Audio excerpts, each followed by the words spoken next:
Hey everyone, आप सबका फिर से स्वागत है मेरे साइकोलॉजी सीरीज के एक नए और एक्साइटिंग वीडियो पे।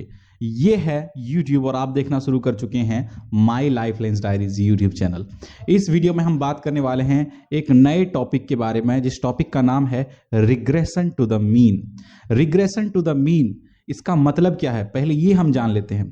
मीन का मतलब होता है एवरेज वैल्यू, जिसको हम मीन वैल्यू भी कहते हैं। जो स्टैटिस्टिक्स पढ़ने वाले बच्चे होंगे वो उनको पता होगा मीन, मीडियन, मोड।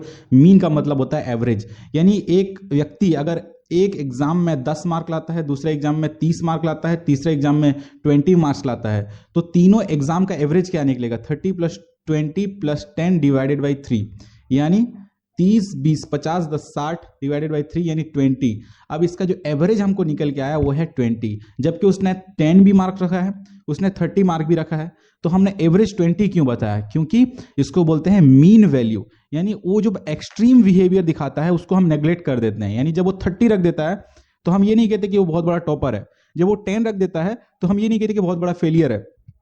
हम उसका एवरेज निकालते हैं कि उसका एवरेज परफॉर्मेंस क्या है। इसी तरीके से क्रिकेटर्स या फिर बैट्समैन अगर होते हैं, वो रन करते हैं, कभी किसी में 10 रखते हैं, कभी 100 मार देते हैं, कभी 200 मार देते हैं, तो 200 मारते ही हम उसको best batsman of the world declare नहीं कर देते। हम उसके दूसरे परफॉर्मेंस को देखते हैं। जब वो 0 पे आउट हुआ, जहां उसने 50 किया, जहां उसने 30 किया, तो हम सबको मिला करके एवरेज निकालते हैं और उसके ऊपर एक लेबल लगाते हैं कि इसका जो एवरेज वैल्यू है इतना है। जैसे विराट कोहली है, विराट कोहली 100 मारता है और हो सकता है केएल राहुल भी 100 मारता हो, तो हम क्या कह सकते हैं कि विराट कोहली और केएल राहुल दोनों एक ही परफॉर्मेंस वाले बैट्समैन हैं? बिल्कुल नहीं, क्योंकि विराट कोहली की जो बैटिंग होती है वो कंसिस्टेंसी पे आधारित है, यानी उसका एवरेज ही अबव होता है केएल राहुल के साथ। क्योंकि केएल राहुल हो सकता है किसी में 150 मार दे, लेकिन उसका एवरेज परफॉर्मेंस वो नहीं होता। इसी तरीके से विराट कोहली हो सकता है गोल्डन डक पे आउट हो जाए, 0 पे आउट हो जाए, लेकिन उसका एवरेज परफॉर्मेंस 0 नहीं है।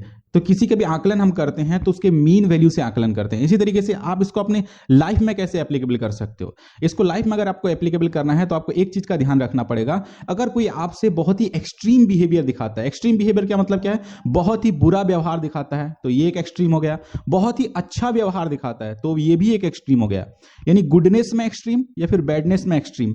तो इन वैल्यूज पे आपको नहीं जाना है, आपको देखना है उसका नॉर्मल बिहेवियर क्या है, उसका एवरेज बिहेवियर क्या है, उसका मीन बिहेवियर क्या है। इसी को बोलते हैं रिग्रेशन टू द मीन। यानी एक व्यक्ति हमेशा ही बुरे स्वभाव का है, अगर वो अपना एक्सट्रीम बिहेवियर दिखाता है, अर्थात वो बहुत ही अच्छा बिहेवियर दिखाता है, तो उसको अच्छे बिहेवियर को हम एक्सेप्ट नहीं करेंगे। अगर उसका अच्छा बिहेवियर कंटिन्यू रहता है इतने टाइम तक कि उसका एवरेज उससे प्रभावित हो जाता है और उसको हम अच्छा डिक्लेयर कर सकते हैं। लेकिन एक आध बार अगर किसी ने अच्छा व्यवहार दिखा दिया तो उसके हिसाब से हम उस पर अच्छे का टैग नहीं लगा सकते। इसी तरीके से कोई अच्छा व्यक्ति है, उसके 100 इंस्टेंसेस ऐसे हैं जहां पर उसने अच्छा व्यवहार दिखाया और एक इंस्टेंस ऐसा निकल के आ गया जहां पर उसने कोई गलत व्यवहार दिखाया, तो उस एक इंस्टेंस की वजह से हम उस पर उसका आकलन इस तरह से नहीं कर सकते कि वो बुरा व्यक्ति है।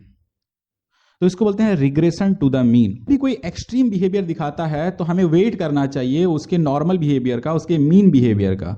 यानी कोई अगर बच्चा एग्जाम में 100% मार्क लेके आ जाता है या फिर 90% मार्क लेके आ जाता है, तो हम उसके आधार पे उसको डिक्लेयर नहीं कर देते कि ये टॉपर है या फिर ये इसी कैलिबर का बच्चा है। तो हम वेट करते हैं और भी 10 परफॉर्मेंस के लिए। अगर उस 10 परफॉर्मेंस में भी वो 90, 80 ऐसे परसेंटेज लाता है, तब जाके हम उसको डिक्लेयर कर सकते हैं कि ये उस कैलिबर का बच्चा है। लेकिन अगर वो किसी एक ही इंस्टेंस पे एक्सट्रीम बिहेवियर दिखाता है, यानी कोई अच्छा बच्चा अगर 0 मार्क लेके आ जाता है, तो उसको हम ये नहीं कह सकते इसके पास कोई भी नॉलेज नहीं है।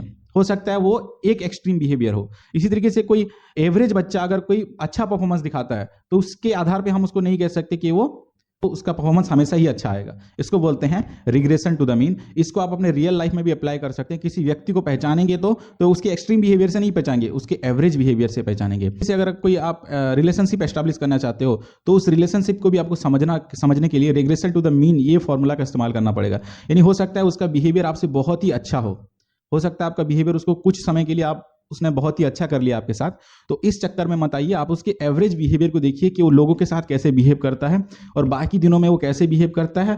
क्या उसने ये एक्सट्रीम बिहेवियर जो गुडनेस का हो सकता है या फिर बैडनेस का हो सकता है, ये जो उसने अपनाया है, ये इसके पीछे कोई रीजन है क्या? जब आप इसको पता लगा लेंगे या फिर आप ये समझ जाएंगे कि उसका मीन बिहेवियर है, उसका एवरेज बिहेवियर क्या है, तो आप व्यक्ति को पहचान सकते हैं। ये वीडियो अगर आपको इन्फॉर्मेटिव लगा है, इससे आपको कुछ इन्फॉर्मेशन हासिल हुआ है या फिर आपको नॉलेज हासिल हुआ है, तो जरूर इस वीडियो को लाइक करें और चैनल को सब्सक्राइब करें।